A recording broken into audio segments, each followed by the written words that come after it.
Hey, it's me, and if you've seen any of my videos in this outfit, you know it is a training video.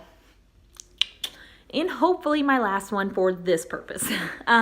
Anyway, so we're gonna move into the very last step of ADDIE, which is evaluation.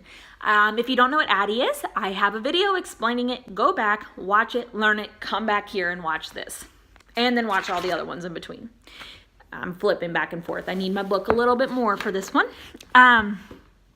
So when it comes to evaluation, there are ways to measure the results. And when you do training, you want to be able to evaluate your effectiveness, because what's the point of training if it's ineffective, right? So when you're evaluating, one name that you're going to hear is Donald Kirkpatrick.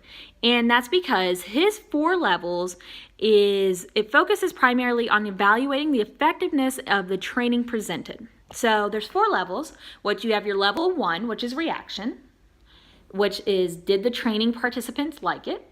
You have your level 2, which is learning. Did the training participants learn? Level 3, behavior.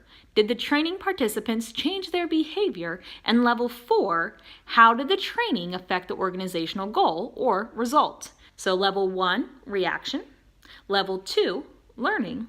Level 3, behavior. And level 4, result. Then ROI, so what's your return on investment?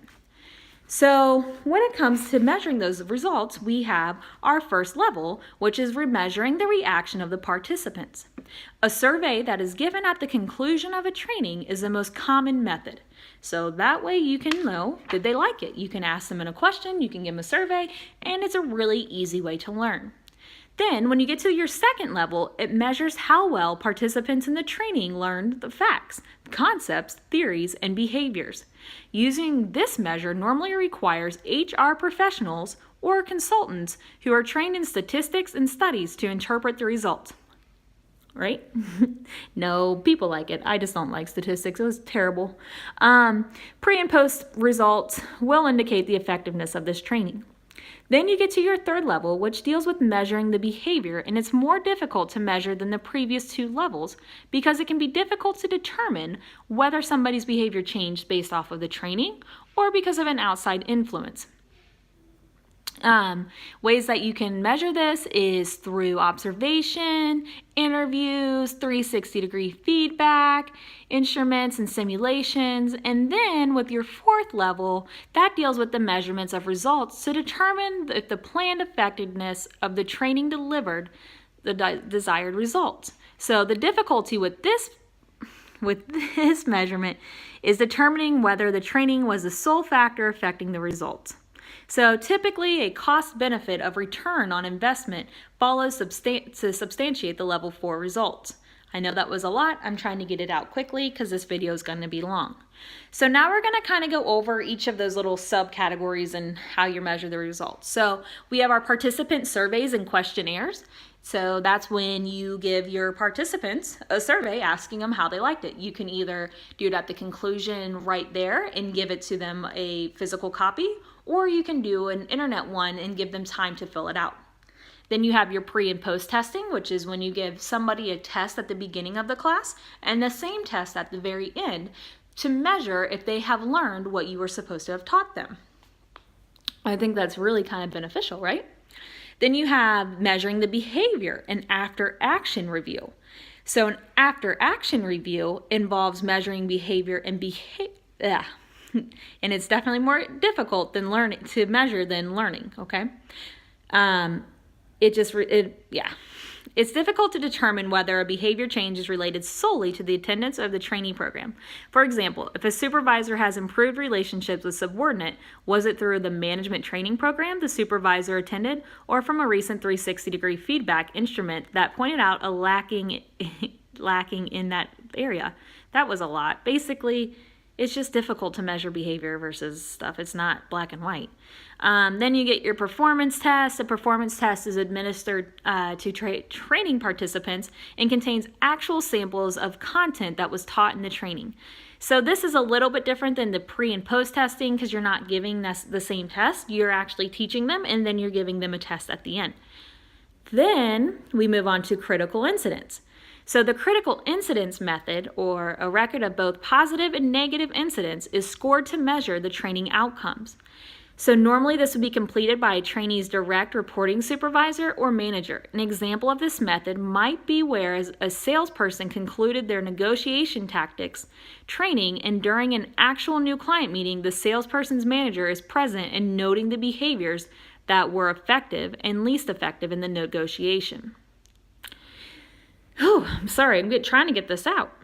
Then the performance appraisals, or the 360-degree feedback. I like this one. I think it just sounds fun. The performance appraisals will most likely include the critical incidents method, though captured for a longer period of assessment of behavior, such as a year. More effective these days is the use of the 360-degree feedback performance appraisal. This is where trainees their peers, their direct reports, internal or even external customers and suppliers, and other relevant people whose perspectives count, give feedback about effective behaviors and ineffective behaviors. Perceptions may be right or wrong. What matters is that the perceptions count. Which perception does the trainee need to change? This type of feedback zeroes in on what specific behavior the trainee would benefit from changing, and over time measures how well they changed it. This is a popular technique used in management and supervisory training in organizations, and is an administrative intense process that HR normally intimately is involved with. Guys, I'm struggling. It's too many videos. Then we have our observation. Observation can be one of the most validated of the techniques in evaluating changed behavior. That is, if the behavior has been observed both pre- and post-testing. The difficulty in determining the conditions of the observation period and the length of the observation, and then pinpointing whether the observer is subjective or biased. So there's a lot to consider with that. Then, last but not least, we're going to move on to simulations.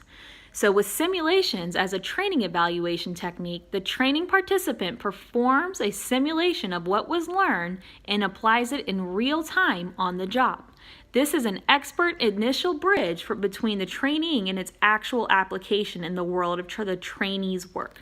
I like that one the most. It makes sense. So I'm saying all of that as fast as I can, and hopefully it's somewhat helpful, but please know when you get to the evaluation method of ADDIE, you will hear Donald Kirkpatrick's 4 levels. And those 4 levels are level 1, which is reaction, level 2, learning, level 3, behavior, and level 4, results, to see if there's ROI. Thanks for watching. If you have any additional questions or suggestions for another video, please leave it in the comments below. Thank you.